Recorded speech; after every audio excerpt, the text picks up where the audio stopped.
If you've ever had Alabama firecrackers, then you know what all the hullabaloo is about.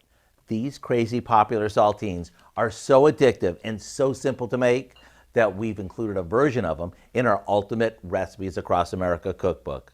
To make them, all you have to do is place some ranch dressing mix in a resealable plastic storage bag, along with a bit of crushed red pepper, garlic and onion powder, and a little vegetable oil. Now we mix this well, add in a couple of sleeves of saltine crackers, and shake it up. By the way, make sure you shake the bag gently so you don't break up the crackers or you'll end up with Alabama firecracker crumbs.